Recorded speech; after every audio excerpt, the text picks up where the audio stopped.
Away from that, a meeting to resolve the impasse between aggrieved caterers of the school feeding program and the Secretariat ended inconclusively as officials could not convince the striking women. The disgruntled caterers want an increment in the feeding allowance, which is currently pegged at 1 Ghana cedis to 3 Ghana cedis, and their accrued arrears paid immediately. My colleague Evelyn Arba Edu has the rest of the story.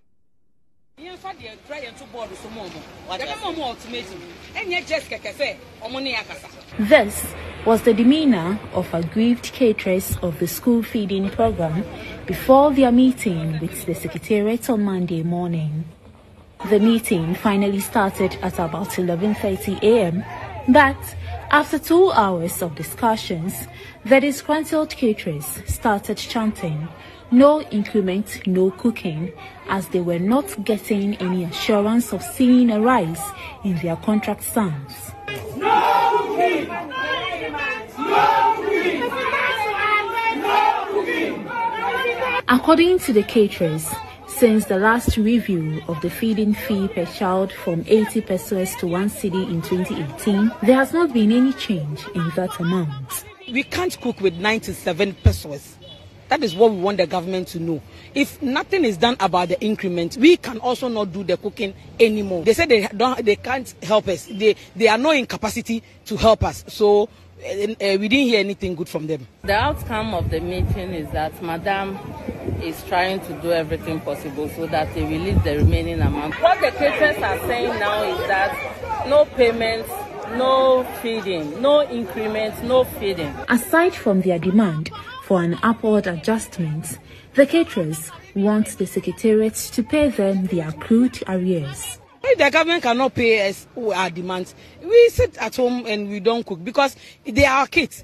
But I alone cannot single-handed 500 kids for free. I can't. They say they have no idea of when the payments are hitting our accounts.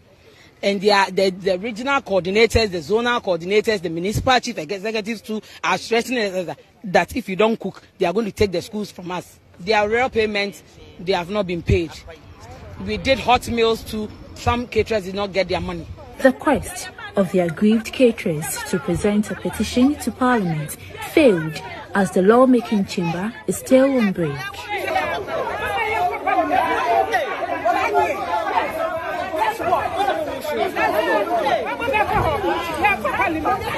The Secretariat is, however, hopeful of resolving the impasse with the caterers. Head of Communications at the Secretariat, Siba Alpha, assured that the 2 terms accumulated arrears will be paid soon.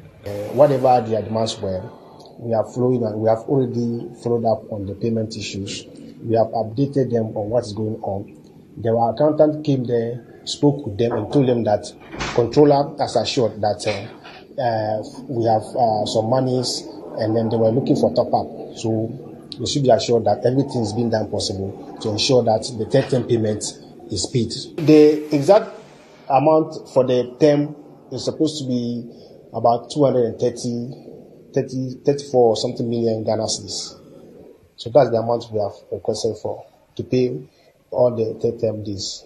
Meanwhile, the strike by the caterers is being felt by pupils of some basic schools in Osu in the Korle-Klottey municipality as their hope to be fed was dashed. A teacher at Osu Salem Basic School who did not speak to us on camera disclosed that some pupils who relied on the school feeding program were supported by the teachers. This is the spot where the caterers have been serving the pupils here. According to a teacher, when it's 10 a.m. every school day, you'll find a number of the pupils line up here. But as it is now, the place is empty, which is unusual, tells you how dire the situation is. Evelyn Arba Edu, reporting for GHOneNews.